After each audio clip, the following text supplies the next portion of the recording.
तो यहां पर जो हम स्टेबिलिटी ऑफ लैटिस एनर्जी जो चेक करते हैं,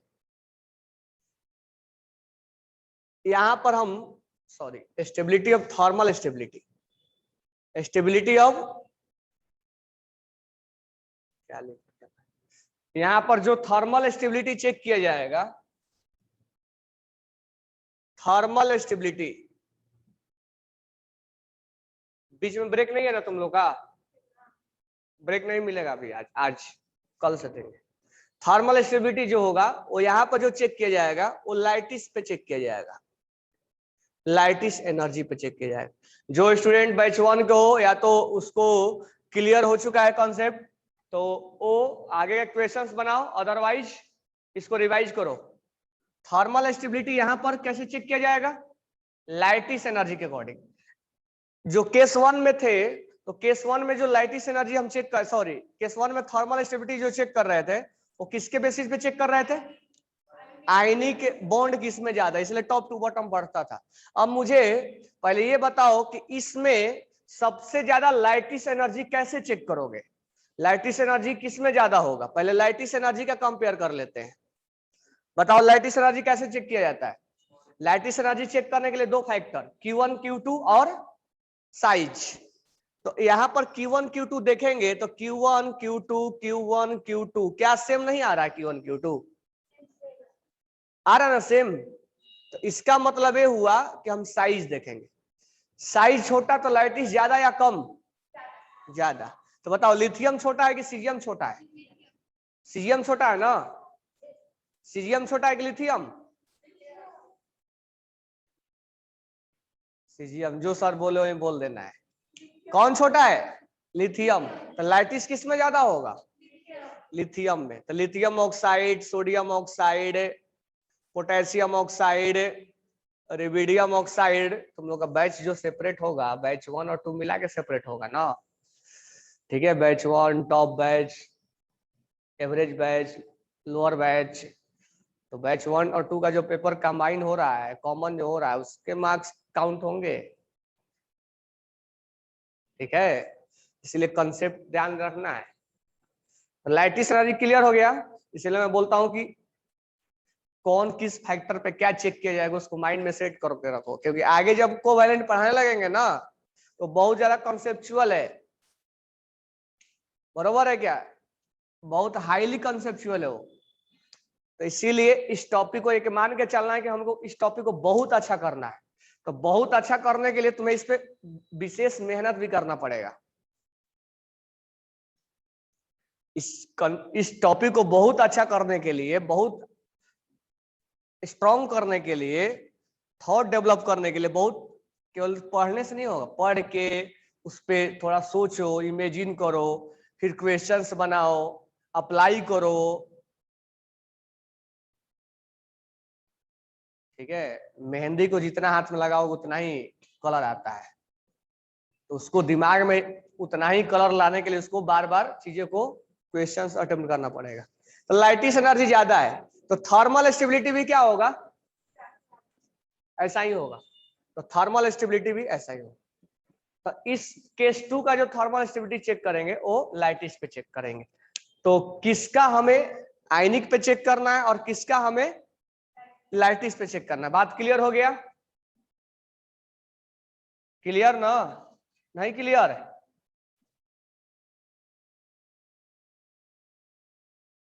अब हम नेक्स्ट पॉइंट पे आते हैं, लिख लिए? नेक्स्ट पॉइंट पे आते हैं, सॉल्युबिलिटी। फिर सॉल्युबिलिटी पढ़ा के हम स्टार्ट करेंगे कोवैलेंट बॉन्ड, क्योंकि आयनिक खत्म हो जाएगा, क्योंकि हम ज्यादा फोकस कोवैलेंट पे ही करेंगे।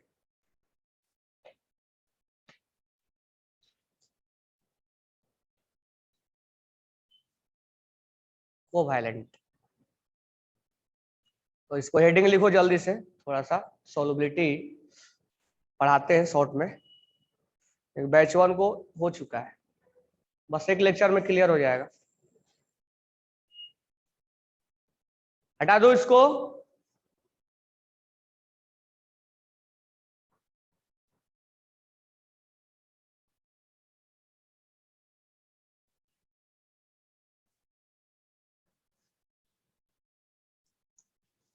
क्योंकि हमें लुईस डॉट स्ट्रक्चर सिखाना था। लुईस डॉट स्ट्रक्चर फेल हो जाता है तो फिर पढ़ते क्यों है?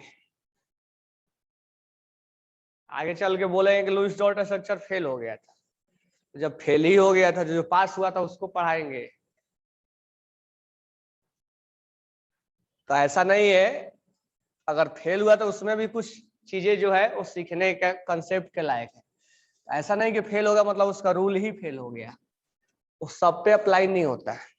नेक्स्ट ध्यान देना, नेक्स्ट ध्यान देना, सॉल्युबिलिटी। राइट और हेडिंग सॉल्युबिलिटी। सॉल्युबिलिटी तो मैं थोड़ा सा समझा रहा हूं और समझने की कोशिश करना एक बार में। ध्यान देना यहाँ पे, मान लो हमने वाटर लिया, वाटर के अंदर हमने NaCl को डिजोल्व किया,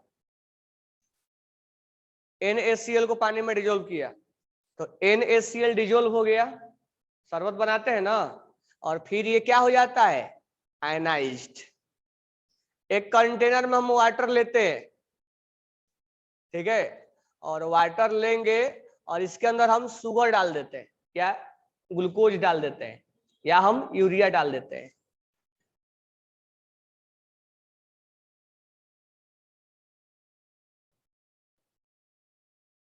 हमारा एस का प्रोनाउंसिएशन अलग है। ग्लूकोज या शुगर या यूरिया, ये जो है जैसे ये C12H22O11, तो बताओ शुगर के अंदर कौन सा बॉन्ड बना होगा? सोच के बताओ, शुगर के अंदर कौन सा बॉन्ड बना होगा? कोवैलेंट। क्यों? कार्बन भी पी ब्लॉक का, ऑक्सीजन भी पी ब्लॉक का, सब नॉन मेटल है। नॉन मेटल कौन सा बॉन्ड बनाएंगे? तो कोवैलेंट पानी में जब जाएगा शुगर, तो शुगर पानी में जाने के बाद डिजोल्व हो जाता है ना। लेकिन एक चीज जो हमें आंख से दिखता नहीं है, क्या? ये आयनाइज नहीं होगा, इसके जैसे आयंस नहीं बनाएगा। शुगर केवल डिजोल्व होता है। डिसोसिएट, डिसोसिएट मतलब केटायन और एनायन में ब्रेक होना। तो ionic compound are dissolve in water, उसके साथ साथ जो कि आगे का चीजें हमें नहीं दिखता है, it dissociate into cation and anion. But covalent compound हो सकता है कि पानी में डिजोल्व हो, उसके लिए कंडीशन है। तो मान के चलते हैं covalent compound dissolve in water but not dissociated. Dissociated मतलब ये आयंस नहीं बनाएगा, आयंस आयनिक बनाते हैं, कोवैलेंट नहीं बनाएंगे। ठीक है, तो पहला पॉइंट हम लिखेंगे कि आयनिक कंपाउंड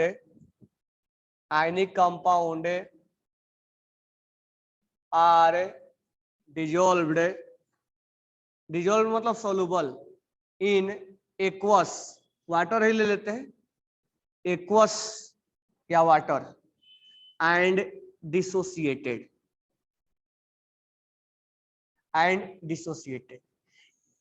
आयनिक कंपाउंड जो होते हैं पानी में डिजोल्व तो हो ही जाते हैं, साथ में डिसोसिएट भी होते हैं। डिसोसिएट मतलब केटायन और एनायन में सेपरेट टूटना, यानी केटायन और एनायन में ब्रेक हो जाना।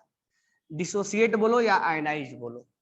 अब सोचो, तुम्हें मैं बताया था कि घर पे बकेट में पानी लेके और वायर डाल के प्लग से लगा के पानी को छूना, ठीक है। अब उसमें अगर तुम NaCl डाल दोगे ना, NaCl डाल दोगे, NaCl डालने के पहले और NaCl डालने के बाद, तो जिसमें NaCl होगा उसमें करंट ज्यादा लगेगा।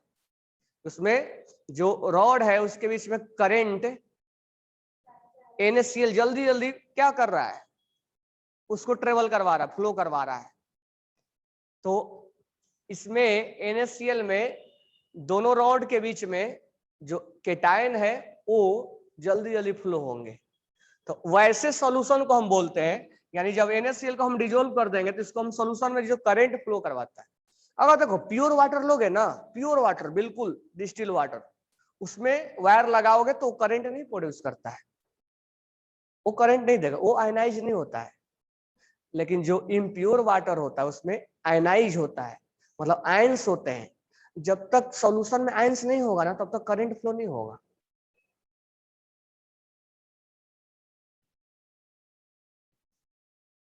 ठीक है, तो हम ऐसे सॉल्यूशन को जो अगर वाटर में यानी आयनिक कंपाउंड को कोई भी ionic compound NaCl, KCl, MgCl2 अगर हम वाटर में डिजोल्व करते हैं तो सॉल्यूशन बनाएगा NaCl, और उस सॉल्यूशन में आयंस ब्रेक हो जाएंगे और उस आयंस जो ब्रेक होने करंट फ्लो करवाएगा। वैसे सॉल्यूशन को हम क्या बोलेंगे? Electrolytic solution.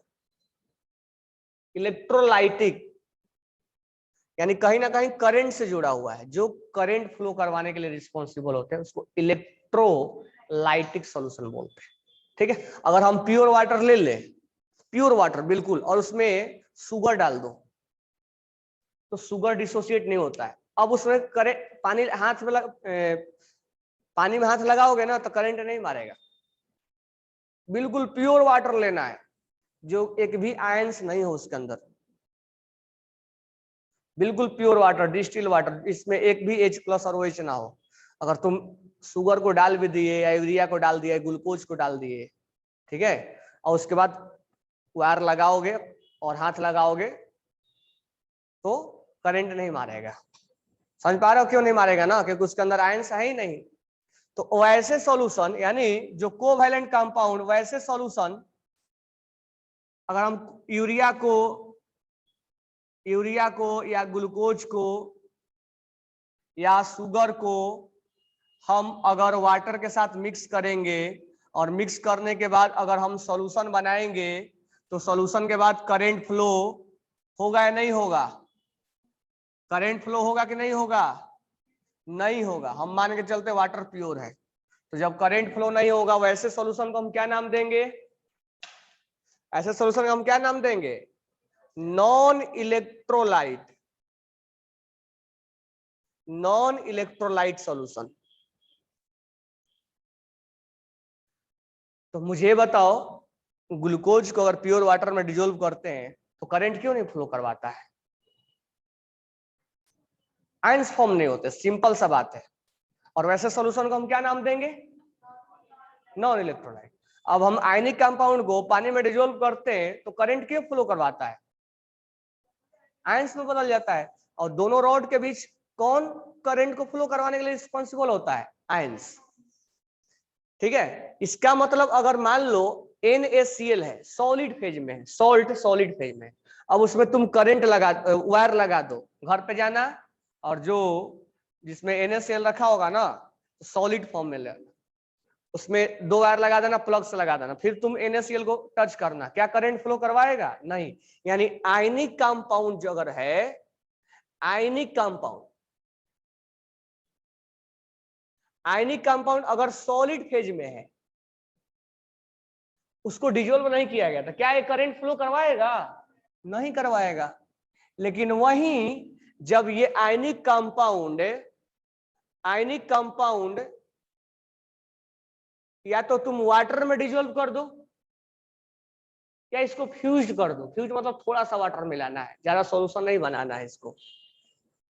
देखते हो ना कि रेनी सीजन में वाटर थोड़ा सा मेल्ट हो जाता है, सॉरी ये NaCl थोड़ा सा मेल्ट हो जाता है।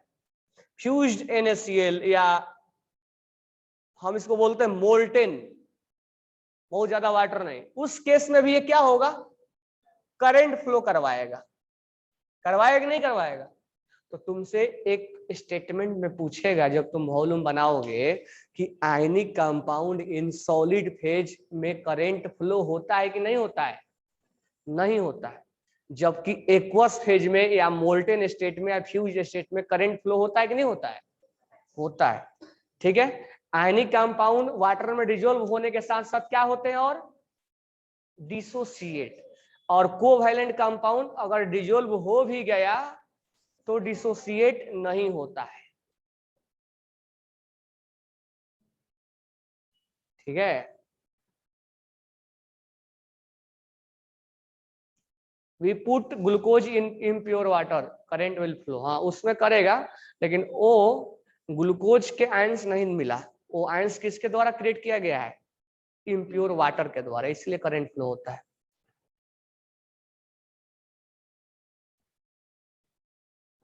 तो अगर देखो पानी में आयंस है तो करंट फ्लो होगा, नहीं है तो नहीं होगा। अगर इम्प्योर वाटर होता है तो उसमें आयंस होते हैं थोड़ा बहुत।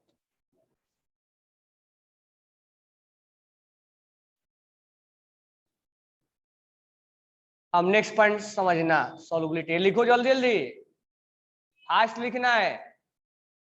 मेरा बताया हुआ कहा हुआ खत्म, बोर्ड क्लियर हो जाना चाहिए।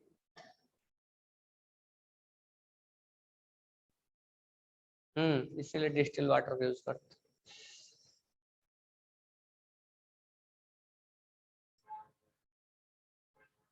आयनिक कंपाउंड ज्यादा डिसोसिएट होते हैं तो इजिली डिजोल्व होगा। हाँ, डिजोल्व कोवैलेंट से ज्यादा डिजोल्व होता है आयनिक।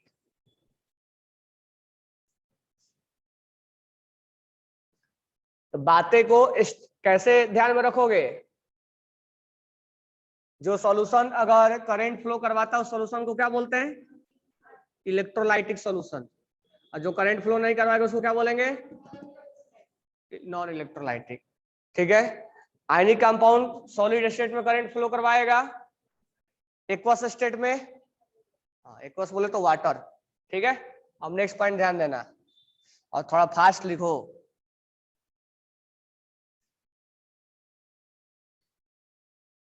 अब ध्यान देना, तुम्हें मैं पीरियोडिक क्लासिफिकेशन में बताया था कि वाटर, या अभी अभी भी बताया था, वाटर पोलर होता है कि नॉन पोलर होता है? पोलर या नॉन पोलर? पोलर। अब देखो यहां पर NaCl और शुगर दो अलग अलग सॉल्वेंट हमने लिया था। अब हम यहां पर सॉल्यूट को चेंज कर देते हैं। अब ये वाटर ले लो और ये बेंजीन ले लो, C6H6। बेंजीन भी लिक्विड होता है। अब दोनों में मिलाओ NaCl, यानी आयनिक ही मिलाना है। इससे पहले वाला क्वेश्चन में हमने वाटर लिया था, लेकिन जो मिला रहे थे सॉल्यूट वो अलग अलग था, एक कोवैलेंट था और एक आयनिक था, वहां हम जज कर रहे थे। अब इस बार क्या किए, जिसमें हम मिला रहे हैं यानी सॉल्वेंट को हमने अलग कर दिया। सॉल्वेंट को क्या कर दिया हम अलग। वाटर पोलर होता है, पोलर का मतलब समझाया था ना, वाटर का बॉन्ड ऐसे बनता है, तुरंत सीख लेंगे हम वाटर का बॉन्ड बनाना। तो ये दोनों में इलेक्ट्रोनेगेटिविटी डिफरेंस है, तो पार्शियल नेगेटिव होगा, पार्शियल चार्ज क्रिएट हुआ तो चार्ज क्रिएट हुआ तो पोलर होगा। ठीक है। बेंजीन ऐसा होता है। अब आगे चल के बेंजीन बताएंगे। बेंजीन मैं बता दे रहा हूं, बेंजीन एक कार्बन और कार्बन है, ये कार्बन है, तो कार्बन और कार्बन के बीच में चार्ज क्रिएट नहीं होगा। यहाँ हाइड्रोजन भी होता है, तो चार्ज क्रिएट नहीं होगा। चार्ज क्रिएट नहीं होगा तो क्या होगा? Non polar. तो अभी डायरेक्ट याद रखना, जब हम बाद में केमिकल बॉन्डिंग बात कर लेंगे तो इसमें ध्यान रखना ये कि water is A polar, already पढ़ाया हुआ है, और benzene is a non polar.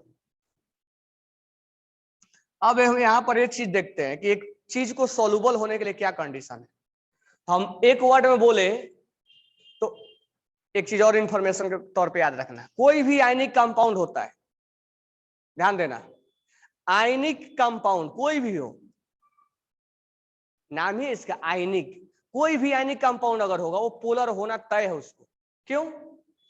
क्योंकि मेटल और एक नॉन मेटल के बीच में बनता है, एक लॉस करता है, गेन करता है, एक पे चार्ज प्लस होता है, एक पे माइनस होता है, तो उस पे चार्ज होना मस्ट है, और चार्ज जब होगा तो पोलर होगा।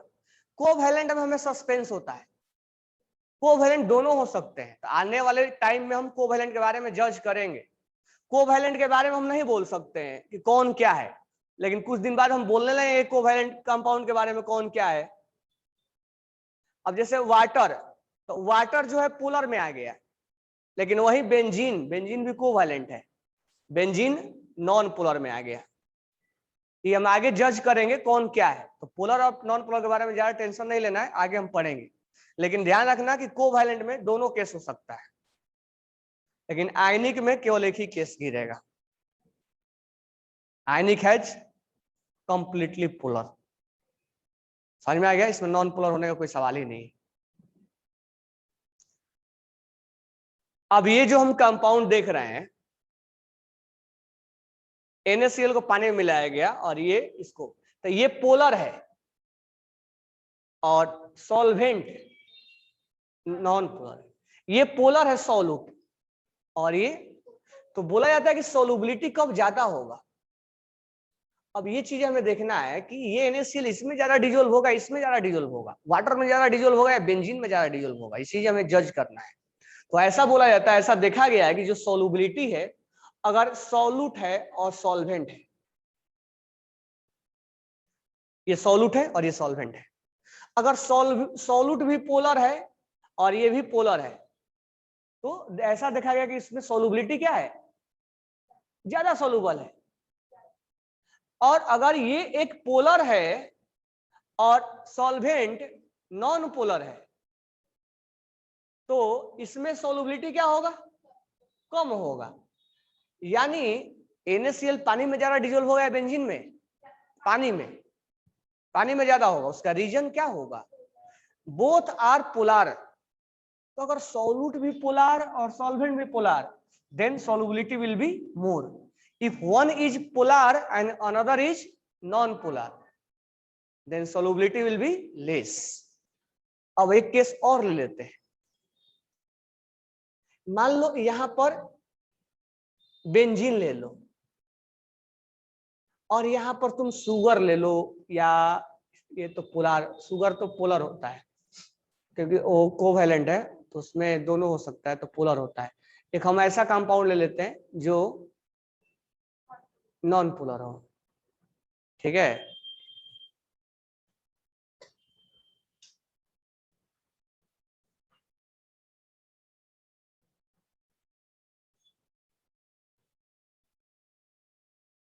आयोडीन ले लो, आयोडीन सॉलिड फेज में होता है, आयोडीन सॉलिड फेज में होता है, ठीक है। आयोडीन सॉलिड है और नॉन पोलर है, मालूम है ना, सेम कंपाउंड नॉन पोलर होता है, ये नॉन पोलर है। तो देखो ये नॉन पोलर है, अगर ये नॉन पोलर है, सॉल्यूट नॉन पोलर है, और ये भी क्या है, नॉन पोलर है, नॉन पोलर है, तब इसमें सॉल्युबिलिटी क्या होगा, ज्यादा होगा। अब इस चीज से हमें क्या कंक्लूजन मिला, if solute and solvent are same, then solubility will be more. अगर एक पोलर है और एक नॉन पोलर है, नहीं के बराबर है सॉल्युबिलिटी, ये नॉन पोलर है, ये भी नॉन पोलर है, तो भी सॉल्युबिलिटी ज्यादा होगा। यानी इसको बोलते हैं लाइक डिजोल्व लाइक, जैसा ये वैसा ये। एक पोलर और एक नॉन पोलर नहीं चलेगा, चाहे ये पोलर हो या ये नॉन पोलर हो। हम इसको बोलते हैं like dissolve like, like dissolve like. इसका मतलब ये हुआ कि जैसा सॉल्यूट वैसा ही सॉल्वेंट। ये पोलर तो ये पोलर, तो सॉल्युबिलिटी ज्यादा, ये नॉन पोलर, ये नॉन पोलर, सॉल्युबिलिटी ज्यादा। दोनों सेम कैटेगरी का होना चाहिए, एक पोलर और एक नॉन पोलर होगा तो सॉल्युबिलिटी बहुत कम होगा। तो लाइक डिजोल्व लाइक, ठीक है। तो बताओ NaCl पानी में ज्यादा डिजोल्व होगा या बेंजीन में, पानी में, क्योंकि पानी पोलर है और बेंजीन नॉन पोलर है। तो हम NaCl पोलर होता है, तो ऐसे देख के हम बता सकते हैं। तो तुमसे क्वेश्चन में पूछा जाएगा कि बताओ इनमें से कौन सा कंपाउंड पानी में ज्यादा डिजोल्व है, तो तुम उसमें पता लगाओगे कि आयनिक कौन है, और जो आयनिक होगा वो ज्यादा डिजोल्व होगा।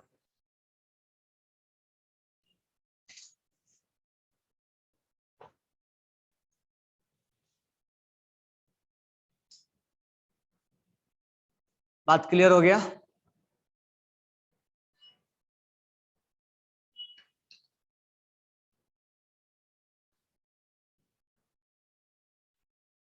If they ask in between benzene, वो जब पूछेगा तो हम बताएंगे। बेंजीन में पूछेगा तो कोवैलेंट हो, मतलब उसमें हमें चेक करना पड़ेगा कि नॉन पोलर है कि नहीं। तो हम अभी तो कोवैलेंट के बारे में अभी तो चेक करना बताए नहीं ना, अभी तो आयनिक पढ़ रहे हैं, तो आयनिक के बारे में ख्याल रखेंगे। जब कोवैलेंट पढ़ा लेंगे और पढ़ाने के बाद जब तुम्हें बता देंगे कौन क्या होता है। Solute should be solid only, नहीं ऐसा कुछ नहीं है। सॉलिड सॉल्यूट को कुछ भी ले सकते हो। अल्कोहल में वाटर मिलाओ, वाटर में अल्कोहल मिलाते हैं, वाटर में अल्कोहल मिलाते हो या अल्कोहल में वाटर?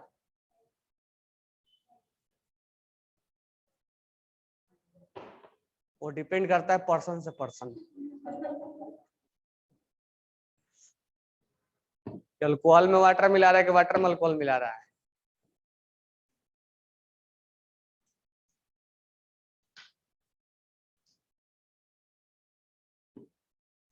चलो, तो ऐसा नहीं कि सॉलिड ही होगा, लेकिन हम यहाँ आयनिक के बारे में विशेष बात कर रहे हैं ना, और आयनिक जो कंपाउंड होते हैं किस फेज में होता है? सॉलिड फेज में, इसीलिए हम सॉलिड के बारे में बात करते हैं। जब समय आएगा तो लिक्विड के बारे में बात कर लेंगे।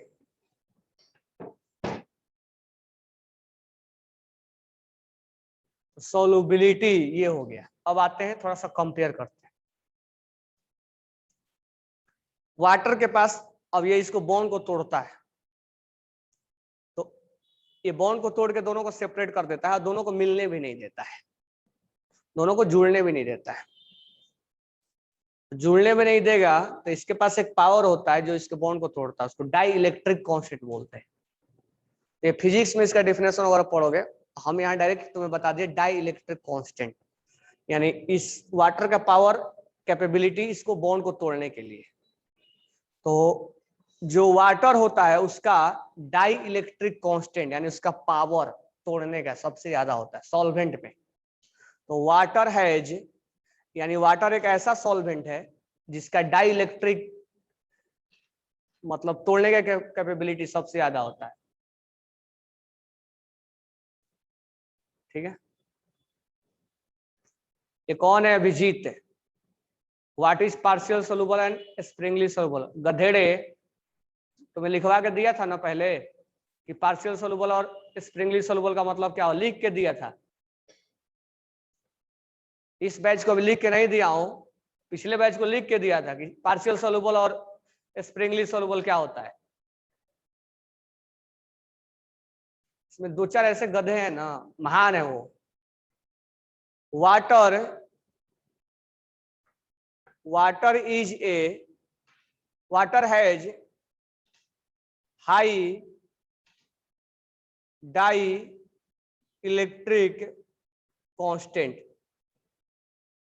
तो अभी मोटा मोटी ध्यान में रखना कि डाई इलेक्ट्रिक कांस्टेंट का मतलब ये होता है कि जैसे मुझे यहाँ पर इसको मार्कर को तोड़ना हुआ तो मैं तोड़ दूंगा, लेकिन अगर 3 साल के बच्चे को दोगे तो ये तोड़ पाएगा नहीं, तो उसका पावर कम है उसको तोड़ने के लिए।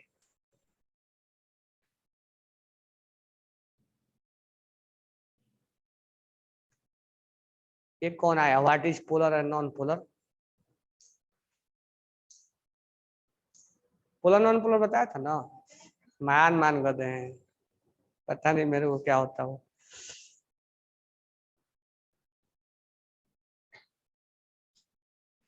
गजनी वाला बीमारी है क्या? 5 मिनट बाद भूल जाते हैं। ये क्लियर हो गया? तो सोलुबिलिटी के बारे में इतना चीज ध्यान रखना, लाइक डिजोल्व लाइक। ठीक है, अब यहां से हम थोड़ा कंपेयर करते हैं कि किसका सोलुबिलिटी ज्यादा होता है किसका कम होता है। तो यहां भी हम 2 केस बनाएंगे। तो तुम क्या सोचोगे? एक केस में हम ये सोचेंगे कि यहां पर सोलुबिलिटी ज्यादा अगर हो तो हम सोचेंगे बॉन्ड मतलब क्या हो, इसके अंदर लाइटिस एनर्जी कम हो। अगर लाइटिस कम रहेगा तो आसानी से आगे पानी में क्या हो जाएगा, डिजोल्व हो जाएगा। अगर लाइटिस ज्यादा रहेगा तो पानी में डिजोल्व नहीं होगा। तो यहां से हम 2 केस बनाएंगे। एक केस में हम लाइटिस एनर्जी चेक करेंगे और एक केस में हम आयनिक बॉन्ड चेक करेंगे। आयनिक किसमें बॉन्ड स्ट्रॉन्ग है, जो जितना आयनिक होगा उतना ही पानी में ज्यादा जल्दी से आयनाइज होता है। ठीक है, तो उस चीज को चेक करने के पहले एक कंडीशन और भी लिख लेना कि पानी में सोलुबल होने के लिए कंडीशन ये है, सोलुबिलिटी के लिए कंडीशन ये है। अब मुझे बताओ सोलुबिलिटी के लिए लाइटिस ज्यादा होना या हाइड्रेशन एनर्जी ज्यादा होना? तो अगर ये ज्यादा होगा तो क्या होगा, तो पानी में डिजोल्व ही नहीं होगा, नॉट सोलुबल। अगर आयरन का रॉड को पानी में डाल दोगे तो डिजोल्व होगा नहीं, क्योंकि उसमें लाइटिस ज्यादा है, हाइड्रेशन कम है। अगर मान लो NaCl को पानी में डाल दोगे तो सोल्यूबल होगा कि नहीं होगा, यानी उसके अंदर लाइटिस कम है, आसानी से टूट जाते हैं, और हाइड्रेशन ज्यादा है, इसीलिए वो पानी में।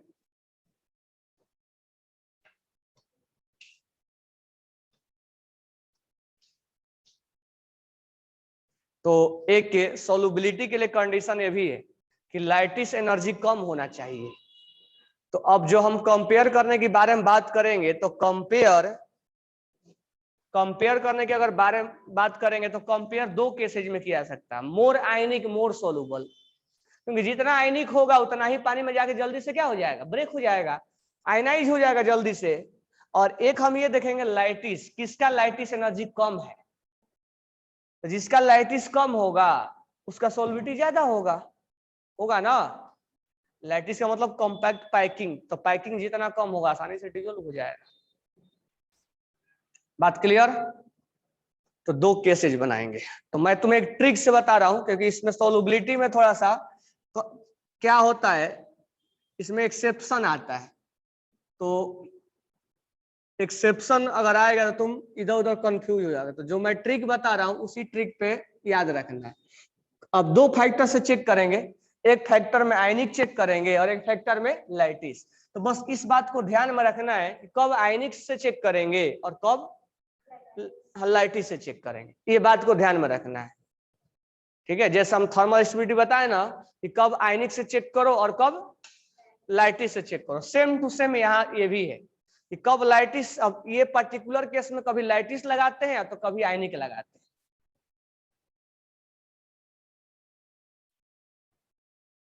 ये कौन है, संजीवनी, what is लाइटिस energy.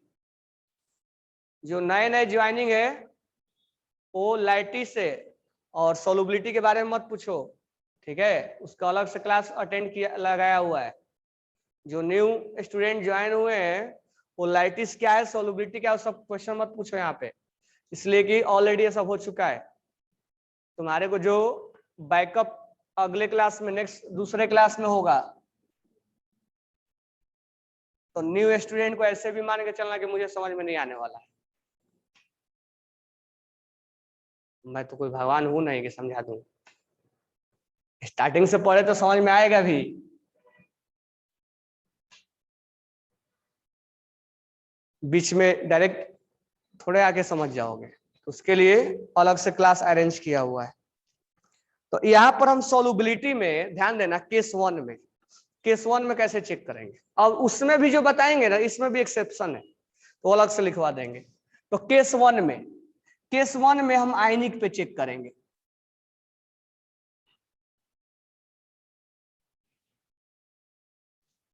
Case one पहले लिख देते हैं। केस वन में सल्फेट के लिए, कार्बोनेट के लिए, फॉस्फेट के लिए,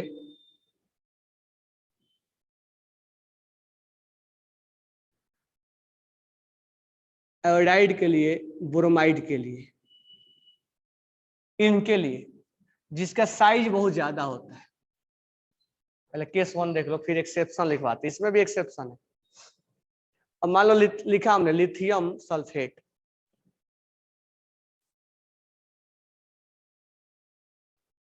नाइट्रेट भी लिख सकते हो, नाइट्रेट के लिए, sodium sulphate, potassium sulphate, rubidium sulphate, caesium sulphate. अब देखो ट्रिक क्या है इसका, ट्रिक समझो।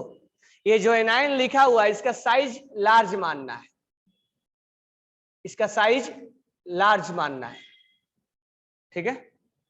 ये केटाइन के कंपेयर में इसका साइज लार्ज मानना है। तो केस वन में एनायन शुड बी लार्ज, हमें मानना है कि नहीं, हम कंपेयर नहीं करने जा रहे। केटाइन के कंपेयर में ये जो एनायन है SO4 वाला पार्ट वो बड़ा है, हमें मान के चलना है, हम कंपेयर नहीं कर रहे हैं। अब ये हो गया एनायन, एनायन में से केटाइन के साइज को माइनस करोगे, ये है केटाइन। माइनस करने के बाद जो वैल्यू आएगा, जिसका वैल्यू ज्यादा होगा उसका सोलुबिलिटी ज्यादा होगा। ये ट्रिक है, ये नहीं कि ये कोई लॉजिक है, ट्रिक है। एनायन में से, क्योंकि एनायन को हमने लार्ज माना है, केस 1 में एनायन को हमने लार्ज माना है, एनायन में से केटायन का वैल्यू माइनस करेंगे, जिसका वैल्यू ज्यादा आएगा उसका सोलबिलिटी ज्यादा होगा। चेक कर लेते हैं।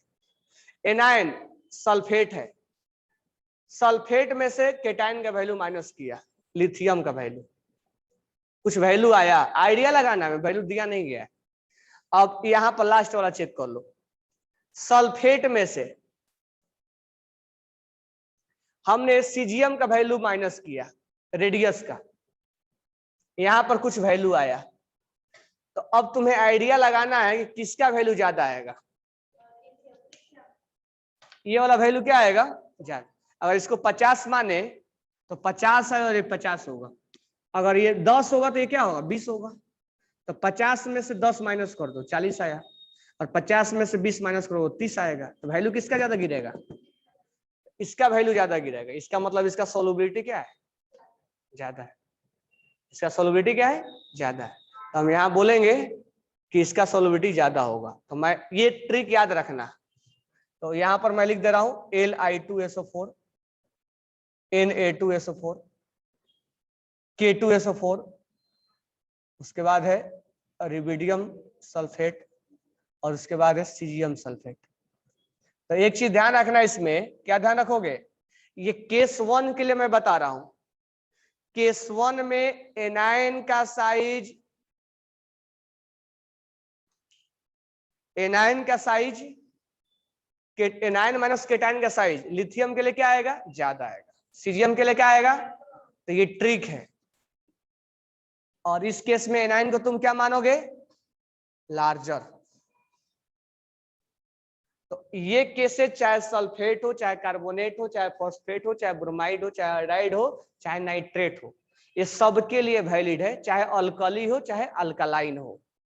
यानी कुल मिला के अगर फाइनल तुम्हें रिजल्ट चाहिए तो केस 1 में top to bottom, top to bottom, हाँ सॉल्युबिलिटी क्या होगा। अगर तुम्हें इतना दिमाग नहीं लगाना है तो बस ये ध्यान रखो कि top to bottom solubility decrease करेगा इनके लिए। बाकी के लिए अभी हम गारंटी नहीं ले रहे हैं, इनके लिए, सल्फेट के लिए, कार्बोनेट के लिए, फॉस्फेट के लिए। अब तुम बोलोगे सर यहाँ फैक्टर कौन सा चेक करेंगे, यहाँ बहुत सारा फैक्टर होता है, लैटिस भी चेक किया जाता है, आयनिक भी चेक किया जाता है, सबका सम निकाला जाता है, इसीलिए सोलबिलिटी में थोड़ा प्रॉब्लम हो जाता है। क्या ट्रिक समझ में आया। तो फाइनल रिजल्ट हमारा अपना ये है कि टॉप टू बॉटम सोलबिलिटी इनके लिए डिक्रीज करता है। तो ऐसे भी ध्यान में रखोगे तो क्लियर मतलब आएगा। लेकिन इनमें भी एक्सेप्शन है, एक दो एक्सेप्शन है, ज्यादा नहीं है, केवल सोलबिलिटी में एक्सेप्शन आता है, बाकी जगह एक्सेप्शन नहीं आता, थोड़ा प्रॉब्लम होता है इसमें।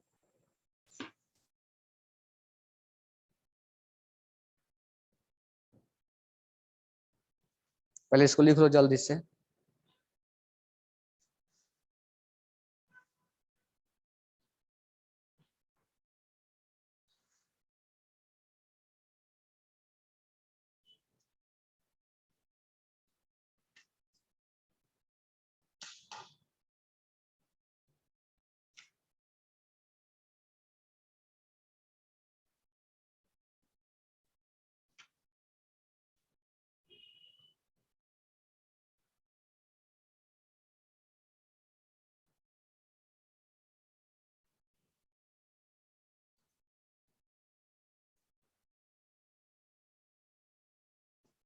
लिख लिए।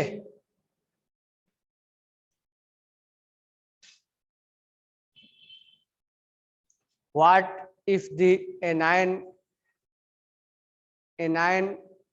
are different and cation are same?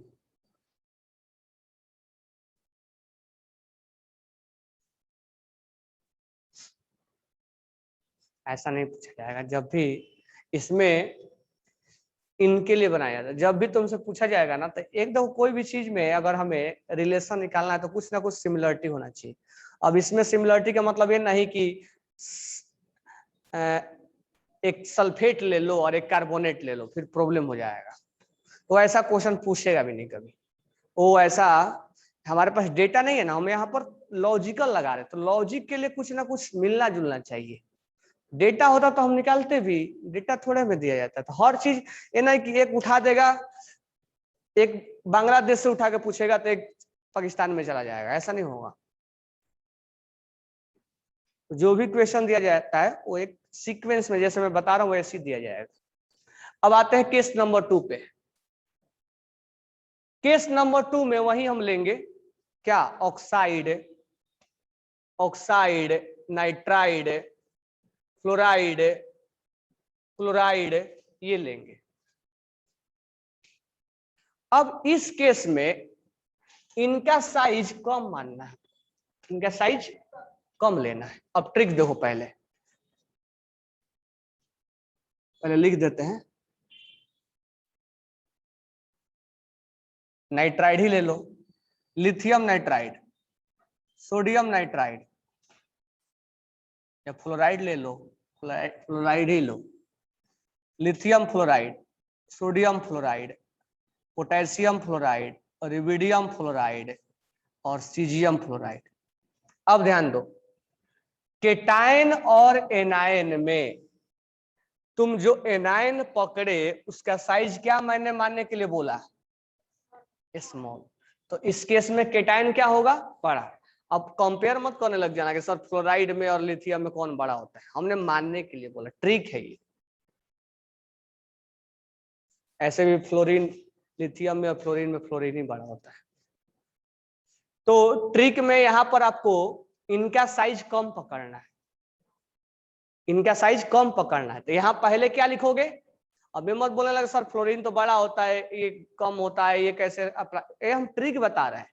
हमने केटायन को लार्ज पकड़ा है केस 2 में, और एनायन को छोटा पकड़ा है, और जो वैल्यू गिरेगा, अगर जिसका वैल्यू ज्यादा होगा उसका सोलुबिलिटी क्या होगा, ज्यादा होगा। अब यहां पर लिथियम लो, और यहां पर ले लो फ्लोरीन, और यहां पर ले लो सीजियम, और यहां पर ले लो फ्लोरीन, सॉरी हाँ फ्लोरीन। तो बताओ किसका वैल्यू ज्यादा गिरेगा, OH माइनस भी ले सकते हो, किसका वैल्यू ज्यादा गिरेगा, सीजियम का। ये ज्यादा में से कम को माइनस कर रहे हैं, कम में से कम को माइनस कर रहे हैं। अब ये मत सुनने लगे कि इसका ज्यादा होता है इसका कम होता है, नहीं, ये कम मानना है। इसमें से इसको माइनस कर रहा हो, इसमें से इसको माइनस करो, किसका वैल्यू ज्यादा गिरेगा, सीजियम का। इसका वैल्यू ज्यादा आएगा, वैल्यू ज्यादा आएगा तो इसका सोलबिलिटी क्या होगा, ज्यादा। तो यहां पर हम ये बोल सकते हैं कि top to bottom solubility increase होता है। तो लिथियम फ्लोराइड से ज्यादा NaF है, उससे ज्यादा KF है, उससे ज्यादा RBF है, उससे ज्यादा CSF है। इसमें लाइटिस चेक किया जाता है, लेकिन मैथमेटिक ट्रिक बता रहा हूं, यानी top to bottom, top to bottom. अब मुझे बताओ टॉप टू बॉटम केस 2 में, top to bottom solubility case 2 में क्या होगा, केस 2 में सोलबिलिटी क्या होगा, इंक्रीज। लेकिन केस 1 में डिक्रीज होगा और केस 2 में इंक्रीज होगा। तुम डायरेक्ट ये भी याद रख सकते हो, अगर ट्रिक नहीं याद रखना है तो। लेकिन ये चीज ध्यान में रखना पड़ेगा कि केस 1 किसके लिए लेंगे और केस 2 किसके लिए लेंगे। सल्फेट के लिए, नाइट्रेट के लिए, फॉस्फेट के लिए केस 1 लेंगे, और जो छोटे छोटे होते हैं anion, oxide, nitride, fluoride, chloride, hydroxide, ये इनके लिए केस 2 लेंगे।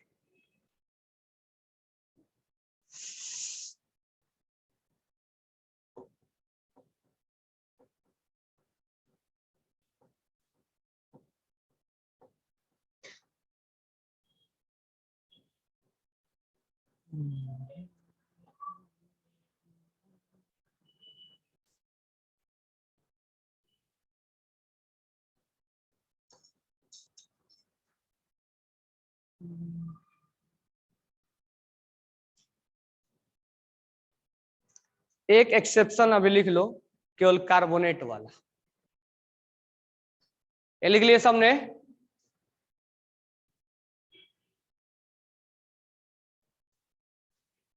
तो मुझे बताओ कार्बोनेट वाला टॉप टू बॉटम क्या होगा, टॉप टू बॉटम कार्बोनेट वाला क्या होगा, इंक्रीज होगा या डिक्रीज होगा सोलबिलिटी?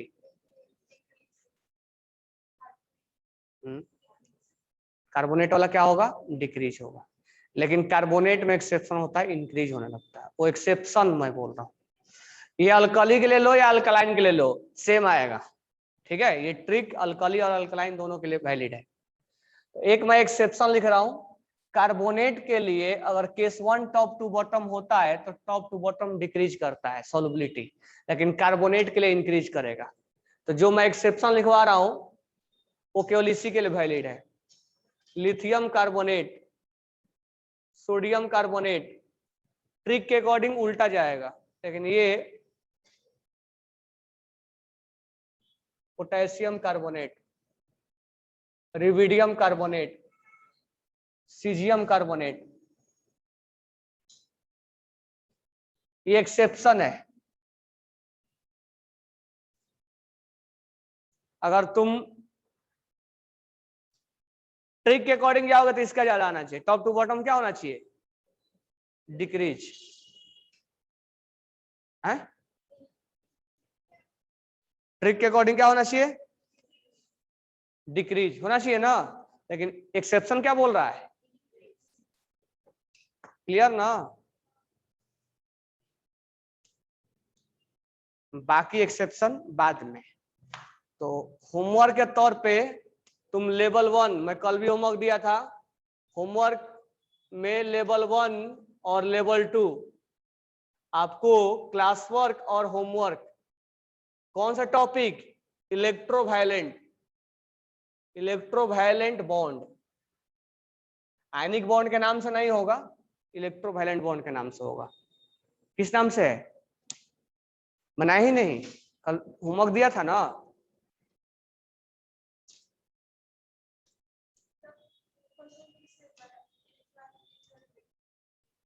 जिसको पीडीएफ नहीं मिला सर से मांगो, सर से बोलो, कोऑर्डिनेटर से। इलेक्ट्रोवायलेंट नेम नहीं है तो क्या है, हाँ CO3-2 को कंसीडर, केस 2 कंसीडर कर सकते हैं, लेकिन ऐसा मत याद रखो, अलग से याद रखो।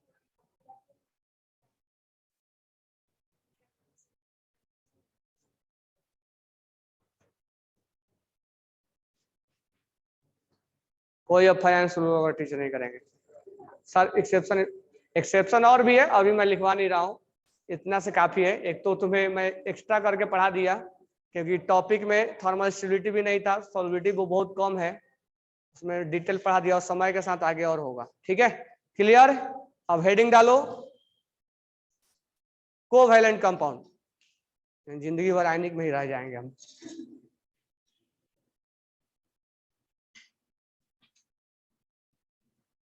तो जिसको पीडीएफ नहीं मिला है सर से ले लो, ठीक है, और क्वेश्चंस बनाओ लेवल 1 और 2 का, इलेक्ट्रोवायलेंट बॉन्ड के नाम से होगा। वॉल्यूम मिल गया तुम लोग का ना, किस नाम से, आयनिक के नाम से, आयनिक, आयनिक के नाम से लिख लेना, आयोनिक के नाम से, दोनों में ना, सब में ना, आयनिक बॉन्ड के नाम से। ठीक है, तो आयनिक के नाम से। तो ये जो आयनिक बॉन्ड है वो खत्म हो गया। अब स्टार्ट करेंगे कोवैलेंट बॉन्ड। कोवैलेंट बहुत ज्यादा डेप्थ में, ठीक है, इसीलिए ज्यादा उस पर टाइम देंगे हम, नहीं तो फिर बोलोगे सर भागाने लग गए। तो हेडिंग डालो कोवैलेंट बॉन्ड। तो कोवैलेंट बॉन्ड में क्या क्या पढ़ना है कल लिखवा दिया था बैच 1 को, तो लिखने का जैसे पढ़ा ही रहा हूं डायरेक्ट। ठीक है, तो पहले हम कोवैलेंट बॉन्ड में क्या करते हैं, शेयरिंग। तो शेयरिंग में सबसे पहला हम टॉपिक सीखेंगे Lewis dot structure. Write down heading Lewis dot structure, उसी में समझ में आएगा कैसे शेयरिंग होता है कैसे नहीं होता है। Lewis dot structure, write down heading Lewis dot structure, नाम सुने ना, लुईस का नाम सुने कि नहीं सुने, लुईस डॉट स्ट्रक्चर नाम सुने कि नहीं सुने। आयनिक कंपाउंड में लॉस और गेन होता है, शेयरिंग में इलेक्ट्रॉन्स का शेयर होता है। दूसरा दिमाग में यह आता है कि कुछ कंपाउंड आयनिक बॉन्ड बनाते हैं और कुछ कंपाउंड कोवैलेंट बॉन्ड बनाते हैं। ऐसा क्यों? तो ये क्यों का जवाब है एनर्जी के बेस पे। वो कंपाउंड वो काम करना चाहते हैं जिस काम में उसको एनर्जी कम लगे। जैसे कि एग्जांपल के तौर पे हम ले सोडियम, तो सोडियम के आउटर सेल में 1 होता है, तो ये अपना एक इलेक्ट्रॉन्स लूज करके अपना ऑक्टेट कंप्लीट कर लेता है। तो एक इलेक्ट्रॉन्स लूज करने में उसको एक एनर्जी लगेगा IE1। ठीक है। क्लोरीन को एक इलेक्ट्रॉन्स गेन करना होता है, Cl से बनना होता है Cl-, ये एनर्जी रिलीज करता है, इलेक्ट्रॉन गेन इंथैल्पी। फिर दोनों मिल जाते हैं, ये और ये मिलने के बाद NaCl बनता है, फिर एनर्जी रिलीज होता है।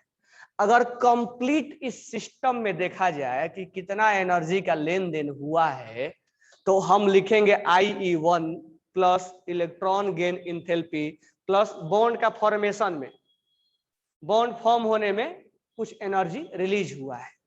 तो यहां एनर्जी गेन हुआ है, यहां एनर्जी रिलीज होता है, इलेक्ट्रॉन गेन इंथैल्पी रिलीज होता है ना, और बॉन्ड के बनने में एनर्जी रिलीज होता है।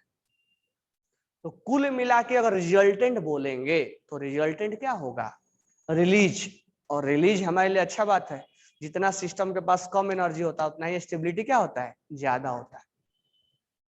तो ये जो काम कर रहा है इलेक्ट्रॉन्स लॉस होने का, इलेक्ट्रॉन्स गेन होने का, फिर बॉन्ड बनाने का, ये काम में हम ये चाहते हैं कि एनर्जी कम से कम देना पड़े और ज्यादा से ज्यादा क्या हो? रिलीज हो। अगर वो ऐसा काम करता है तो बेनिफिशियल है हमारे लिए, वो कंपाउंड भी अच्छा बनेगा, स्टेबल भी होगा। तो हम ये नहीं चाहेंगे कि आयनेशन एनर्जी बहुत ज्यादा हो जाए, इसीलिए तो इनर्ट गैस रिएक्शन में पार्टिसिपेट नहीं करता है, क्योंकि इसमें इलेक्ट्रॉन्स निकालना मुश्किल हो जाता है, क्योंकि ये आयनेशन एनर्जी क्या हो जाएगा? बहुत ज्यादा हो जाएगा।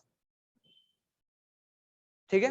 अब मान लो कार्बन को बोल दिया जाए कि कार्बन के आउटर सेल में 4 इलेक्ट्रॉन है और ऑक्टेट कंप्लीट करना है। सोचो, ऑक्टेट कंप्लीट करना है या 4 लूज करके डुप्लेट कंप्लीट कर लेगा। अगर ये सोचो कि कार्बन 4 इलेक्ट्रॉन गेन करेगा, तुम पीरियोडिक क्लासिफिकेशन पढ़ लिए हो, तो Cl से Cl- बनेगा। सोचो कि Cl से Cl- बनते समय एंडो होता है कि एक्सो होता है? एंडो होता है, कई बार बताया हूं, दिमाग पे ताला लगा कर रखते हो। कार्बन से कार्बन माइनस जाने में एंडो होता है, कार्बन से कार्बन -2 जाने में एंडो, 3 एंडो, 4 एंडो, क्या होता है? एंडो। अब सोचो कि कार्बन को 4 इलेक्ट्रॉन्स गेन करने में कितना एनर्जी लगेगा? बहुत ज्यादा एनर्जी लगेगा। जितना का बॉन्ड नहीं बनाया उससे ज्यादा एनर्जी देना पड़ जाएगा। समझ में आया क्या? जितना का हम मान लो एग्जाम्पल ले सकते हो कि हम पार्टी दे रहे हैं, तो जितना का पार्टी नहीं दिए उतना ट्रेवलिंग में पैसा खर्चा हो गया, जितना खाने में पैसा नहीं खर्चा हुआ उतने ज्यादा ट्रेवलिंग में पैसा खर्चा हो गया, ट्रांसपोर्ट में। तो हमें जितना बॉन्ड बनाने में रिलीज नहीं हुआ उससे ज्यादा एनर्जी देना पड़ गया, तो ये काम कौन करेगा? बेनिफिशियल नहीं है हमारे लिए। वैसे केसेज में ये इलेक्ट्रॉन्स बोलता है कि हमारे पास इलेक्ट्रॉन्स गेन करने के अलावा एक अल्टरनेट तरीका है, और वो अल्टरनेट तरीका है कि इलेक्ट्रॉन्स का शेयरिंग करो। तो ऑक्टेट 2 तरीके से कंप्लीट किया जाता है, 3 तरीके से, या तो लॉस करके, या तो गेन करके, या तो शेयर करके। तो कुछ एलिमेंट जो है जहां आयनेशन इंथैल्पी कम होता है उस केस में वो लॉस और गेन करके, अब ये सोडियम कभी नहीं चाहेगा अपना इलेक्ट्रॉन शेयर करना, क्योंकि इसमें इलेक्ट्रॉन्स को लूज कराने में एनर्जी कम लगेगा, ये चाहेगा कि हम लॉस करके और आयनिक बना ले। तो कुछ कंपाउंड जो होते हैं वो लॉस करके, कुछ कंपाउंड गेन करके अपना ऑक्टेट कंप्लीट करके वो बॉन्ड बनाते हैं, वो उनके लिए बेनिफिट होता है। लेकिन कुछ कंपाउंड जो है अपना इलेक्ट्रॉन शेयर करके वो ऑक्टेट कंप्लीट करते हैं, तब जाके वो बॉन्ड बनाते हैं, वो उसके लिए बेनिफिट होता है। वहां पर लॉस और गेन बेनिफिट नहीं है, क्योंकि एनर्जी का लेन देन बहुत ज्यादा हो जाएगा। तो जितना का बॉन्ड नहीं उससे ज्यादा उसको इलेक्ट्रॉन्स गेन और क्या बजने लग गया, उससे लॉस और गेन ज्यादा हो गया। तो इसीलिए दूसरा जो बॉन्ड बना वो शेयरिंग वाला, इलेक्ट्रॉन्स का शेयरिंग वाला कंसेप्ट आया। लॉस गेन तो हम करते ही आ रहे हैं, ठीक है, लॉस गेन तो हम करते ही आ रहे हैं।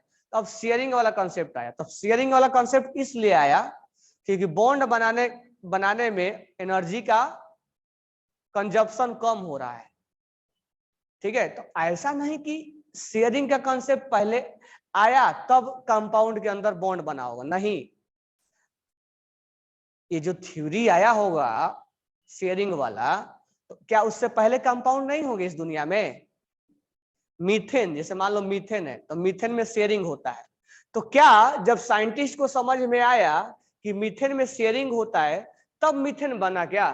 नहीं ना, मीथेन पहले से ही होगा इस दुनिया में, होगा ना। तो इसका कंपाउंड पहले से है, थ्योरी बाद में आ रहा है कि आखिर ये 4 इलेक्ट्रॉन्स का शेयरिंग कैसे हुआ होगा। तो उसके बेसिस पे थ्योरी बनाया गया है। इसीलिए केमिस्ट्री में एक्सेप्शन आता है, क्योंकि जब थ्योरी बनाया गया और कुछ कंपाउंड उसको फॉलो नहीं करते तो थ्योरी बोल दिया जाता है। तो ऐसा नहीं कि मीथेन के अंदर बताया गया कि यहाँ इलेक्ट्रॉन शेयरिंग में हो रहे तब मीथेन बनाया गया होगा, ऐसा नहीं। मीथेन पहले से होगा, उसके ऊपर जज किया गया कि इसके अंदर कंपाउंड में बॉन्ड कैसा बना, तब समझ में आया कि नहीं, इसमें कोवैलेंट नाम दिया गया, यहाँ शेयरिंग हो रहा है। तो कंपाउंड पहले थे, उसको जज करके एनालिसिस करके उसके अंदर क्या बनाया गया, ये देखा गया कि बॉन्ड कौन सा है। तो जिस काम में जो बेनिफिट होगा, बेनिफिशियरी जिसमें होगा, जिसमें बेनिफिट वही काम होगा। अगर एलिमेंट को लॉस करने में बेनिफिट है तो लॉस करके अपना ऑक्टेट कंप्लीट करेगा। अगर एलिमेंट को गेन करने में उसका ऑक्टेट कंप्लीट हो रहा है तो गेन करके अपना बॉन्ड कंप्लीट करेगा। और कुछ एलिमेंट शेयर करके क्या करते हैं, अपना ऑक्टेट कंप्लीट करते हैं, क्योंकि वो काम करने में उसको एनर्जी कम लगता है और इसीलिए वो काम शेयरिंग करके अपना ऑक्टेट कंप्लीट करते हैं, ठीक है। तो कोवैलेंट आयनिक में तो हम लॉस और गेन पढ़ते हैं, अब कोवैलेंट में शेयरिंग पढ़ेंगे कि इलेक्ट्रॉन्स का शेयरिंग कैसे होता है। तो शेयरिंग क्यों होता है ये क्लियर हो गया। अब बात ये है कि कोवैलेंट बॉन्ड बनाया गया कौन। तो देखो, एस ब्लॉक का जो एलिमेंट होता है अल्कली और अल्कलाइन, वो कोवैलेंट बॉन्ड नहीं बनाते हैं। बेरिलियम और लिथियम को छोड़ दो, उसके बारे में हम बाद में बात करेंगे। तो जो एस ब्लॉक के एलिमेंट होते हैं वो मेटल जो होता है वो आयनिक बनाते हैं। मेटल इलेक्ट्रॉन्स लूज करना चाहते हैं, कहीं शेयर नहीं करना चाहते हैं। तो आयनिक बनाने के लिए तैयार कौन होता है, तो आयनिक के लिए अब एस ब्लॉक आयनिक बनाता नहीं है। डी ब्लॉक में मेटल होते हैं, वो भी आयनिक बनाएगा नहीं, सॉरी आयनिक बनाते हैं। तो डी ब्लॉक में कुछ एलिमेंट जो होते हैं आयनिक भी बनाते हैं और कोवैलेंट भी बनाते हैं, वो बाद में हम समय के साथ देखेंगे। अभी हम पी ब्लॉक पे मेनली बात कर रहे हैं। और एस ब्लॉक का 3 छोड़ दो अभी, हाइड्रोजन, ऐसे हाइड्रोजन नॉन मेटल है। तो अभी दिमाग में लेके चलो कि पी ब्लॉक हमारे दिमाग में है और पी ब्लॉक में सारे नॉन मेटल, लगभग नॉन मेटल है, सारे नहीं बोल सकते हैं, लगभग नॉन मेटल है। तो अगर नॉन मेटल और नॉन मेटल में बॉन्ड बनेगा तो सोच लो कि वहां पर कोवैलेंट है। जिससे हम एग्जांपल देते हैं, अगर मैं बोलूं कि CH4 में कौन सा बॉन्ड है, तो कार्बन नॉन मेटल और हाइड्रोजन नॉन मेटल, तो कोवैलेंट है। ये कौन है Rishabh, LiCl is covalent. How, मैं तुम्हें बताऊं क्या कोवैलेंट कैसे है।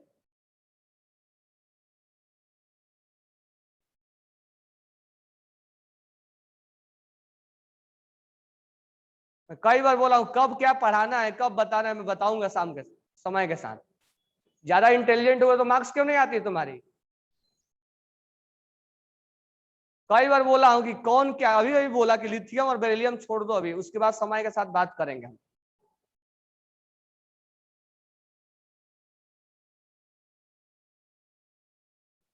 अब CH4 में ये क्या है, कार्बन नॉन मेटल है और हाइड्रोजन क्या है, नॉन मेटल है। तो इनके बीच में जो बॉन्ड होगा वो कोवैलेंट बॉन्ड होगा। ये पहचानो किसमें कोवैलेंट है, ठीक है। आयनिक तो पहचान लिए थे। अब वाटर में अगर हम देखें तो वाटर में ऑक्सीजन नॉन क्या है, नॉन मेटल है, और हाइड्रोजन क्या है, नॉन मेटल। तो दोनों के बीच में क्या होगा, शेयरिंग होगा। कैसे शेयरिंग होगा वो अलग मैटर है, बट शेयरिंग होगा। तो कंपाउंड देख के हमें पहचानने आना चाहिए कि उसमें कौन सा बॉन्ड बना होगा, किसमें आयनिक होगा, किसमें कोवैलेंट होगा। दोनों नॉन मेटल है, ठीक है। अगर हम बात करें CO2 का, ये भी नॉन मेटल और ये भी नॉन मेटल, दोनों P का है। ये भले S का है, वो अलग मैटर है, हाइड्रोजन S का है, लेकिन वो नॉन मेटल है, दिखवाया था ना अल्काली मेटल में। अगर हम बात करें SO2 का, तो ये भी नॉन मेटल, ये भी नॉन मेटल। SO3 का, ये भी नॉन मेटल और ये भी नॉन मेटल, ठीक है। तो तुम कोई भी कंपाउंड का नाम बताओ और फिर जज करो कि कौन सा बॉन्ड बनाया होगा। कंपाउंड का नाम बताओ। अब अगर हम बोले कि H2SO4, non metal non metal non metal, कौन सा बॉन्ड होगा इसके अंदर, कोवैलेंट। कार्बोनिक एसिड H2CO3, कौन सा बॉन्ड होगा, कोवैलेंट। ये non metal non metal non metal, covalent, ठीक है। HCl, कौन सा बॉन्ड होगा, कोवैलेंट। और ये नॉन मेटल, ये नॉन मेटल, ये मत सोचना H+ लूज करेगा Cl गेन करेगा, ऐसा दिमाग मत रखना कि H+ लूज करेगा Cl गेन करेगा, नहीं। और ऐसे भी इलेक्ट्रोनेगेटिविटी डिफरेंस जो होता है इसमें 1.7 से कम होता है, इसमें कोवैलेंट होता है। दोनों नॉन मेटल है ना, नॉन मेटल में आयनिक कैसे बन पाएगा। HCl, HBr, HI, ये सब कौन सा बॉन्ड बनाएंगे, नॉन मेटल, सॉरी कोवैलेंट। दोनों नॉन मेटल है ना, कौन सा बॉन्ड बनेगा, कोवैलेंट। कुछ ऑर्गेनिक का ले लो, मीथेन, इथेन, इथीन, इथीन नाम सुने ना, C2H4, methanoic acid CH3COH, methanol, नाम सुने ना, CH3OH, इथेनॉल, या कोई भी ऑर्गेनिक कंपाउंड लो। देखो इसमें सब नॉन मेटल है, तो इन सब कंपाउंड में कौन सा बॉन्ड बनेगा, कोवैलेंट। फास्फोरिक एसिड कोई भी नाम ले लो, H3PO4, phosphoric acid, carbonic acid, nitric acid, sulphuric acid, perchloric acid, HClO4, तो सब नॉन मेटल है। इन नॉन मेटल के बीच में क्या होगा, कोवैलेंट होगा। तो पहला हमारा आइडेंटिफिकेशन इस बात पे होना चाहिए कि कौन सा कंपाउंड में कौन सा बॉन्ड बनेगा। अब देख के पहचान लोगे ना बॉन्ड कौन सा बनेगा, कैसे बनेगा वो अलग मैटर है, कौन सा कंपाउंड में कौन सा बॉन्ड बनेगा वो पहचान लोगे। एस ब्लॉक वाले, अब एस ब्लॉक में हाइड्रोजन से लेके सीजियम तक और बेरिलियम से लेके बेरियम तक सारे के सारे आयनिक बनाते हैं एक्सेप्ट हाइड्रोजन। हाइड्रोजन भी आयनिक बनाएगा, कब, मेटल के साथ। जब सोडियम और हाइड्रोजन जब होगा तो ये आयनिक बनाएगा, लेकिन जब ये नॉन मेटल और नॉन मेटल के साथ होगा तो कोवैलेंट बॉन्ड बनाएगा। यानी हाइड्रोजन एक ऐसा एलिमेंट है जो शेयर भी करना जानता है और शेयरिंग भी करना जानता है और इलेक्ट्रॉन्स को गेन भी करना जानता है। लेकिन सोडियम के पास ऐसा आइटम नहीं है कि सोडियम लॉस भी कर दे और शेयर भी कर दे। यानी कुछ एलिमेंट ऐसे हैं जो परमानेंटली अपना इलेक्ट्रॉन लॉस करके और बॉन्ड बनाते हैं, वो शेयर करना नहीं जानते हैं, वो शेयर करना नहीं जानते हैं, ठीक है, वो ऑलवेज लूज करेंगे। अब कुछ एलिमेंट ऐसे हैं जो लॉस भी करना जानते हैं, शेयर भी करना जानते हैं, ठीक है। अब यहां पर देखो क्लोरीन, जब ये क्लोरीन सोडियम के साथ आएगा तो गेन करने चला जाएगा, वही क्लोरीन HCl के साथ आएगा तो शेयर करने चला जाएगा। यानी जो मेटल होते हैं वो फिक्स है कि आयनिक बनाएंगे, लॉस करेंगे, लेकिन नॉन मेटल के बारे में हम ऐसा विचार नहीं बोल सकते हैं कि नॉन मेटल आयनिक ही बनाएगा और कोवैलेंट ही बनाएगा। अब सोडियम क्लोराइड जो है नॉन मेटल क्लोरीन, ये आयनिक भी बना सकता है और कोवैलेंट भी बना सकता है। वो डिपेंड करता है कि वो किस एटम से कंबाइंड है। अगर वही हाइड्रोजन से कंबाइंड होता तो वही क्लोरीन आयनिक कोवैलेंट बॉन्ड बनाता। अगर वहीं पर ऑक्सीजन नॉन मेटल से कंबाइंड है तो कोवैलेंट बॉन्ड बनाएगा, लेकिन वहीं अगर मेटल से कंबाइंड है तो आयनिक बना देगा। तो यानी ये जो इनका नेचर है पी ब्लॉक वाले का, वो उस एटम पे डिपेंड करता है कि वो कैसा बॉन्ड बनाएगा। ये नहीं कि फिक्स हो गया कि आयनिक ही बनाएगा। तो नॉन मेटल का फिक्स नहीं है कि वो आयनिक बनाएगा कि कोवैलेंट बनाएगा। ठीक है, तो हम ये धीरे धीरे चीजें जैसे जैसे एग्जाम्पल करते जाएंगे वैसे वैसे जैसे हम एग्जाम्पल करेंगे वैसे वैसे हमारा ये दिमाग में ब्रॉड बनता जाएगा, कौन आयनिक बनाएगा, कौन कोवैलेंट बनाएगा, कौन इलेक्ट्रॉन शेयरिंग के कहां जा रहा है, कौन लॉस को कहां जा रहा है, कौन गेन को जा रहा है। वही क्लोरीन गेन को गया है, वही क्लोरीन शेयरिंग को गया है। ये बातें क्लियर हो गया कि नॉन मेटल जो है वो गेन भी कर सकता है, नॉन मेटल गेन भी कर सकता है और नॉन मेटल शेयरिंग भी कर सकता है। एस ब्लॉक का सारा एलिमेंट लॉस करेगा एक्सेप्ट हाइड्रोजन। हाइड्रोजन लॉस भी करेगा और शेयर भी करेगा। लॉस इस केस में, गेन इस केस में गेन करेगा, शेयर देखो करती है क्योंकि नॉन मेटल है तो नॉन मेटल से पकड़ना है। बाकी अगर हमें कोई भी एलिमेंट ले एक्सेप्ट लिथियम और बेरिलियम, इस ब्लॉक में कोई भी ऐसा एलिमेंट नहीं है जो कोवैलेंट बॉन्ड बनाता है एक्सेप्ट लिथियम और बेरिलियम। याद रखना इस बात को। बेरिलियम के और लिथियम के जो क्लोराइड होता है ये आयनिक नहीं होता है, ये कोवैलेंट होता है। पूछा जाएगा क्वेश्चन में, ये जो दोनों होते हैं कोवैलेंट होते हैं। यानी ये एस ब्लॉक का एक्सेप्शन टाइप का मान लो। अब एस ब्लॉक में MgCl2 है, आयनिक है, ठीक है, एस ब्लॉक में NaCl आयनिक है, लेकिन ये दोनों जो कंपाउंड होते हैं वो कोवैलेंट। अब तुम याद करो फजांस या टॉप टू बॉटम आयनिक क्या होता है, इंक्रीज। फजांस क्या बताया था, अगर केटाइन स्मॉल है और एनाइन बड़ा है तो क्या होगा, ओवरलैपिंग। अब बेरिलियम छोटा है और क्लोरीन को ओवरलैपिंग ज्यादा कर लेता है, तो इसमें कोवैलेंट कैरेक्टर थोड़ा ज्यादा हो जाता है। ठीक है, तो इसमें कोवैलेंट कंपाउंड बनाता है। यानी एस ब्लॉक का मेटल के तौर पे लिथियम और बेरिलियम का कंपाउंड कोवैलेंट माना जाएगा। इसमें इलेक्ट्रॉन्स का शेयरिंग होता है। अब सोच सकते हो फजान से बेरिलियम छोटा है और क्लोरीन बड़ा है, ओवरलैपिंग हो जाता है। ओवरलैपिंग होने की वजह से इलेक्ट्रॉन शेयर में चले जाते हैं। लॉस गेन करने के बजाय वहां इलेक्ट्रॉन शेयरिंग करना पसंद करता है कि उसके वो चीजें बनाने में एनर्जी क्या लगता है, कम लगता है। तो उस चीज को पसंद करेगा जिसमें वो एनर्जी कम लगेगा। तो आयनिक के केस में एनर्जी उसको ज्यादा लगता था और कोवैलेंट के केस में मतलब कम लगता है एनर्जी, इसीलिए बोला जाता है कोवैलेंट बॉन्ड बनाता है। और ऐसे भी हम फजान से समझ सकते हैं कि ओवरलैपिंग लिथियम में ज्यादा होता है और बेरिलियम में। तो एस ब्लॉक के मेटल के तौर पे लिथियम और बेरिलियम फॉर्म कोवैलेंट कंपाउंड। अब ये कैसे इसका इलेक्ट्रॉन्स का शेयरिंग होता है वो हम आगे समझेंगे। तो अभी तक तुम्हें मैं कोवैलेंट का एग्जांपल लिखे हो ना सब, कौन को, अच्छा ये कथा वाचा चल रहा है।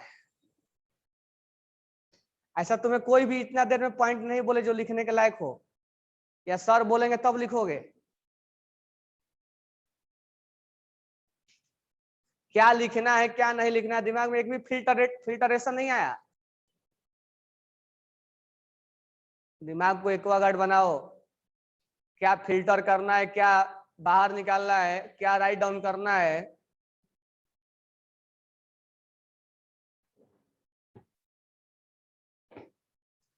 तो कहने का मतलब ये है, मैं तुम्हें कोवैलेंट का ओवरव्यू दिया कि आखिर कोवैलेंट कौन बनाएगा।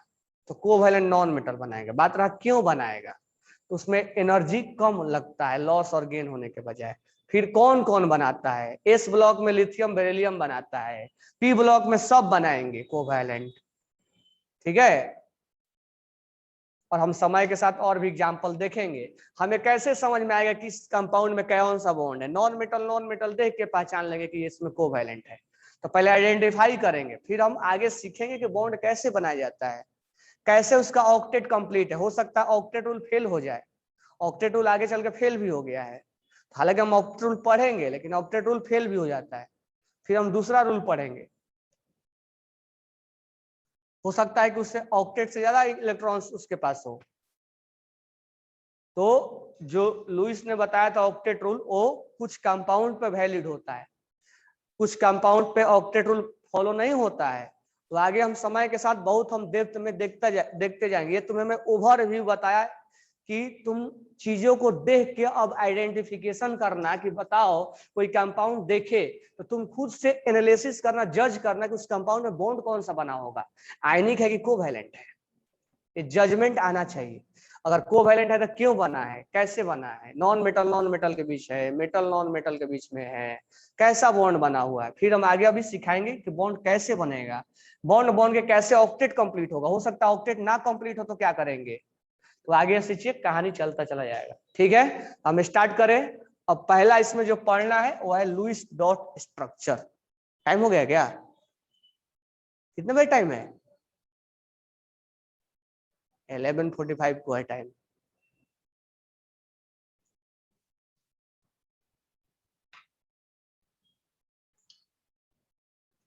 इलेवन 45 को है ना टाइम। अब देखो यहाँ पर हम सबसे पहले स्टार्ट करते हैं। अब हम यहाँ से तुम्हें सिखाएंगे कि कैसे बॉन्ड बनाया जाता है। ठीक है, बॉन्ड स्ट्रक्चर कैसे बनाया जाता है, कैसे शेयरिंग कैसे होता है, शेयरिंग का मीनिंग क्या हो। एक दिन वीडियो दिखाया ना शेयरिंग कैसे हो रहा था। चलो अब हेडिंग डालो, Lewis dot structure. Lewis dot structure. तो अब यहां से हम सीखेंगे कि शेयरिंग कैसे होता है। तो शेयरिंग, अगर तुमसे कोई पूछेगा कि वो कंपाउंड लॉस गेन होने के बावजूद शेयरिंग क्यों किया, तो उसका जवाब क्या दोगे? ऑक्टेट कंप्लीट हो रहा है इसलिए।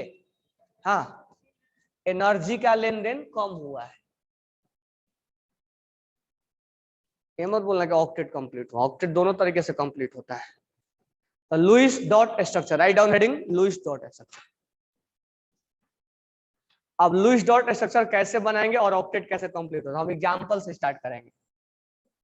पहला एग्जांपल है CH4। तो ध्यान से देखो कैसे स्ट्रक्चर बनाएंगे और कैसे शेयरिंग होगा। तो एक एक बात को ध्यान से सुनना। सबसे पहले हम कार्बन लिखेंगे। क्या लिखेंगे सबसे पहले, वो एग्जाम्पल के साथ समझ में आ जाएगा और सारा चीजें घर पे इसको प्रैक्टिस करना। तो कार्बन लिखने के बाद अब हमें कार्बन के वैलेंस इलेक्ट्रॉन लिखना है। वैलेंसी नहीं, वैलेंस इलेक्ट्रॉन। कितने वैलेंस इलेक्ट्रॉन है? 4। तो तुम वैलेंस इलेक्ट्रॉन को या तो डॉट से लिख दो या वैलेंस इलेक्ट्रॉन को ऐसे क्रॉस करके लिख दो। जो लिखना चाहो वैसे लिख सकते हो। डॉट स्ट्रक्चर बोला, क्रॉस करके लिखो, जो मर्जी करे वैसे लिख सकते हो। तो आउटर सेल में 4 इलेक्ट्रॉन को लिख दिए। वैलेंसी नहीं लिखना है, वैलेंस लिखना है। हाइड्रोजन 4 है। हाइड्रोजन के आउटर सेल में, हाइड्रोजन के आउटर सेल में कितने हाइड्रोजन है? 4 लिख दो। ठीक है, अब उसी स्ट्रक्चर को मैं यहां बना रहा हूं। कार्बन के आउटर सेल में 4 इलेक्ट्रॉन, 1 2 3 4। हाइड्रोजन के आउटर सेल में कितने इलेक्ट्रॉन?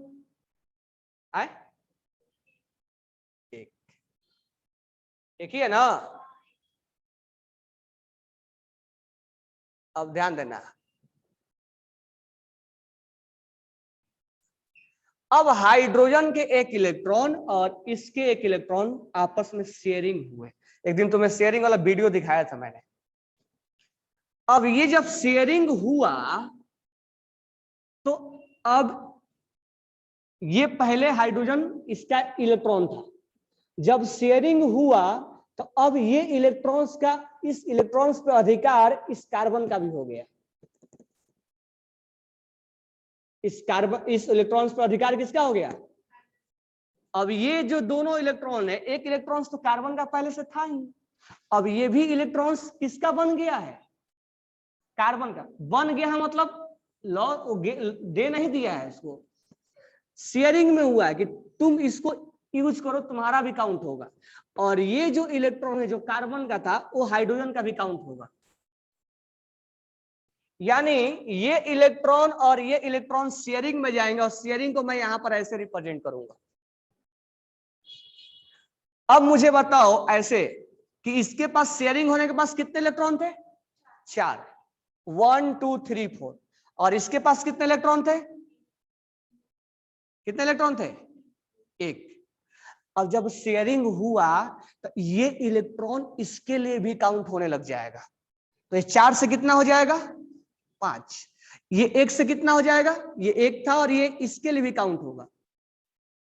यानी 1 2 3 4, अब ये भी काउंट करोगे 5, और इसके लिए 1 और 1 2, यानी यहां से देख सकते हो 1 2 3 4 5, और हाइड्रोजन के लिए देखना है तो 1 2, तो मैं बार बार ऐसा नहीं बनाऊंगा।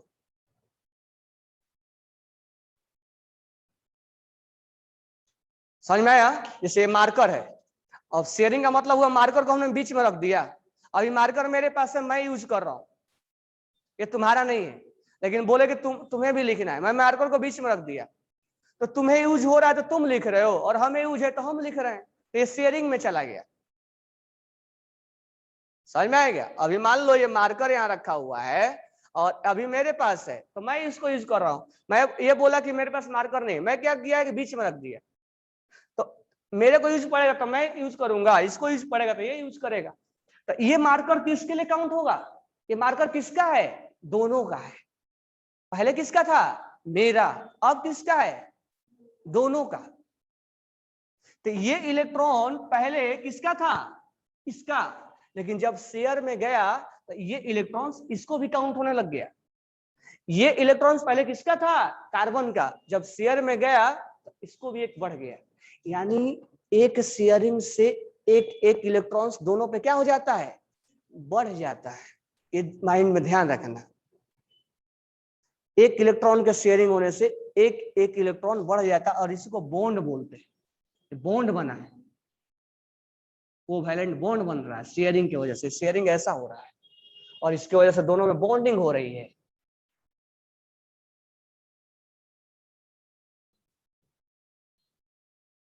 बात क्लियर है? ये बात क्लियर हो गया ना? अब ध्यान दो, अब ये हाइड्रोजन जो है, और ये, इसको ब्लू पेन से लिखते हैं, ये जो ये वाला जो इलेक्ट्रॉन है हाइड्रोजन का, उसको मैं ब्लू से लिख रहा हूं, ठीक है? तो ये हाइड्रोजन है, ये इलेक्ट्रॉन है हाइड्रोजन का। अब ये इलेक्ट्रॉन और ये इलेक्ट्रॉन शेयरिंग में चला गया, ऑर्बिटल्स ओवरलैप हुए। ये इलेक्ट्रॉन और ये इलेक्ट्रॉन्स के बीच में शेयर हुआ है। तो अब मुझे बताओ कि जब ये इलेक्ट्रॉन शेयर हुआ है, तो जो पहले ये अलग था, अब ये इलेक्ट्रॉन इसके लिए भी काउंट होगा। तो 5 से क्या बन जाएगा, 6 बन जाएगा। और इसका पहले कितना था,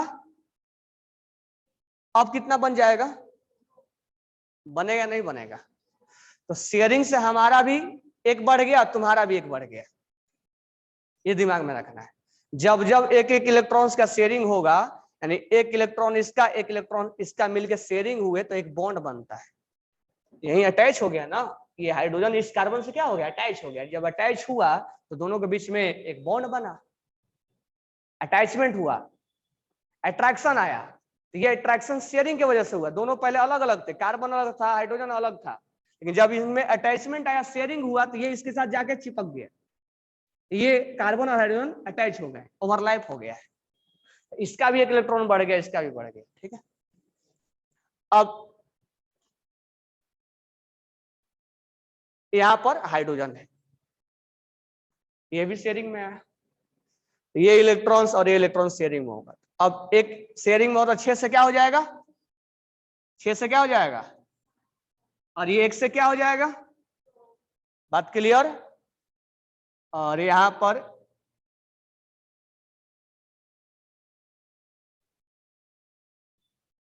ये इसके साथ शेयरिंग में चला गया, तो 7 से क्या हो जाएगा और ये 1 से क्या हो जाएगा, तो hydrogen complete their duplet and carbon complete their octet. तो हर शेयरिंग में एक इलेक्ट्रॉन्स दोनों को बढ़ा देना है, हमारा और तुम्हारा। जैसे हमारे और तुम्हारे के बीच में बॉन्ड बना और इलेक्ट्रॉन्स का शेयरिंग हुआ, तो हमारा भी एक बढ़ जाएगा और तुम्हारा भी एक बढ़ जाएगा। कहीं कहीं समझ लो। शेयरिंग कब होगा वो अलग मैटर है, शेयरिंग कैसे होगा।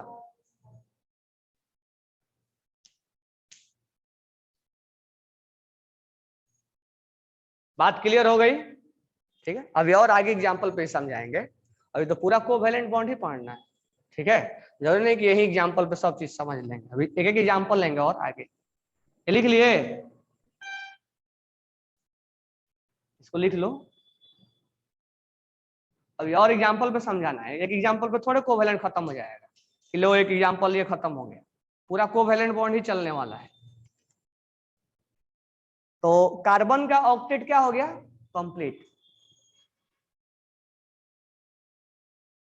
ये भी बना है ना,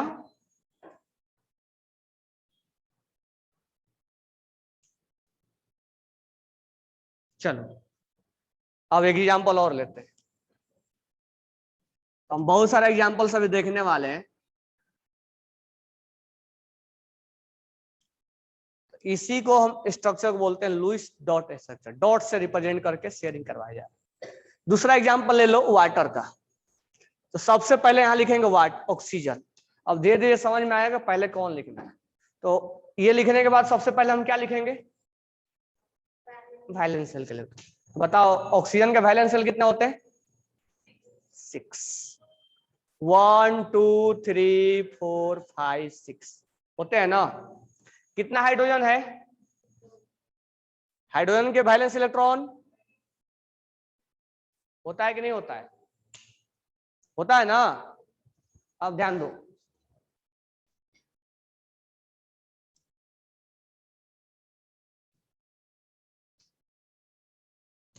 ये है ऑक्सीजन 1 2 3 4 5 और एक 6, ये ऑक्सीजन। ये है हाइड्रोजन। तो हाइड्रोजन का एक इलेक्ट्रॉन ऑक्सीजन का क्या हुआ, शेयरिंग हुआ। तो हाइड्रोजन का एक इलेक्ट्रॉन ऑक्सीजन से शेयरिंग हुआ, तो इसके पास बॉन्ड बनाने के पहले कितना था, 6। 6 से क्या हो जाएगा, बढ़ जाएगा ना, 1 2 3 4 5 6 और ये भी काउंट हो जाएगा, इसका 7 है। और इसका बॉन्ड बनाने के पहले कितना था, अब कितना हो जाएगा, 2 हो जाएगा ना। अब ये इलेक्ट्रॉन्स इसके साथ शेयरिंग में जाएगा, यानी एक हाइड्रोजन और ले ले, और ये इलेक्ट्रॉन्स इसके साथ शेयरिंग में गया। अब बताओ यहां से काउंट करो, 1 2 3 4 5 6 7 है। और ये कौन सा होगा, 7 से क्या हो जाएगा, ये हर बार एक बॉन्ड बनाएगा तो बढ़ा देना है। इसमें कंफ्यूज मत हो जाना कि 7 8 कैसे करेंगे, 6 तो पहले से था ना, तो एक बॉन्ड बना तो 7 हो गया, और एक और बॉन्ड बना तो 8 हो गया, 8 है। तो ऑक्सीजन का ऑक्टेट कंप्लीट हुआ नहीं हुआ, और हाइड्रोजन का क्या हुआ, hydrogen complete their duplet. Hydrogen क्या कंप्लीट किया, डुप्लेट, हीलियम के जैसा, और इसका ऑक्टेट कंप्लीट हुआ। 1 2 3 4 5, क्या समझ में आया, समझ में आ गया। अब 2 इलेक्ट्रॉन्स को ऐसे राउंड करोगे, 2 इलेक्ट्रॉन को, ठीक है, इसको बोलते हैं लोन पेयर। ये पूछना मत सर लोन पेयर क्या होता है, लोन पेयर मतलब 2 इलेक्ट्रॉन्स को एक लोन पेयर बोला जाता है। तो इस 2 इलेक्ट्रॉन्स को एक लोन पेयर बोला जाता है। तो क्या बोला जाता है, धीरे धीरे टर्मिनोलॉजी सिखा रहे हैं, समय के साथ और भी समझ जाएंगे कि लोन पेयर एक्चुअली क्या होता है, क्या बस टर्मिनोलॉजी समझो कि लोन पेयर मतलब क्या, दो इलेक्ट्रॉन्स को एक लोन पेयर बोला जाता है। तो 2 electrons means 1 lone pair, 1 lone pair. यहां एक लोन पेयर है और यहां एक लोन पेयर है, 2 इलेक्ट्रॉन्स को एक लोन पेयर बोला जाएगा। तो इस तरह से शेयरिंग हो रहा है, और जब शेयरिंग हो रहा है तो दोनों एटम एक दूसरे से कंबाइंड हो रहा है, चिपक जा रहा है, दोनों के बीच में बॉन्ड बन रहा है। अब तुम यहाँ पर ऑक्सीजन को देखोगे ना तो काउंट कर लो, देखो ऑक्सीजन के कितने इलेक्ट्रॉन, 1 2, इसके एरिया में कितने इलेक्ट्रॉन, 1 2 3 4 5 6 7 8, ऑक्सीजन के 8 इलेक्ट्रॉन। और हाइड्रोजन का देखो कितना है, 2, हाइड्रोजन के 2। यानी शेयरिंग के बाद तुम्हें क्या सोचना है, तुम्हारा भी 1 इलेक्ट्रॉन बढ़ जाएगा और हमारा भी 1 इलेक्ट्रॉन बढ़ जाएगा, एक बढ़ा देना है।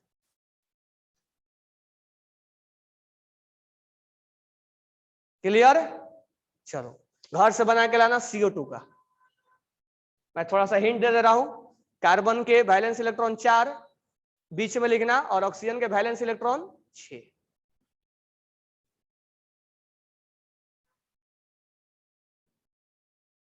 ठीक है, अब ये शेयरिंग करना, ठीक है, ये भी शेयरिंग में है। अब यहां से डबल बॉन्ड, ये अभी तक सिंगल जा रहा था, तो अभी धीरे धीरे एग्जांपल लेंगे डबल का, थोड़ा सा इसमें ट्राई करना, डबल बॉन्ड बनवाएंगे, ट्रिपल बॉन्ड बनवाएंगे, थोड़ा N2 का भी ट्राई करना, N2 का, O2 का, Cl2 का, H2 का, F2 का, Br2 का, ठीक है, ये सब का ट्राई करके लाना घर से।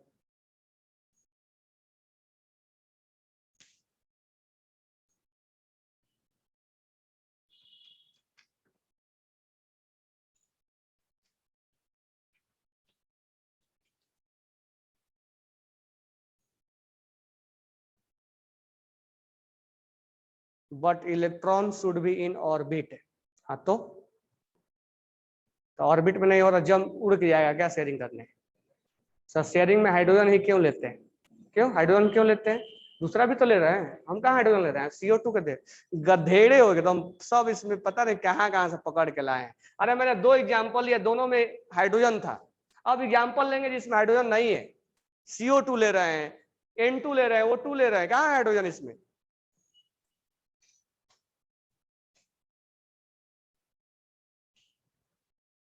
क्या तुम लोग मैं पढ़ाऊंगा नहीं पढ़ाऊंगा।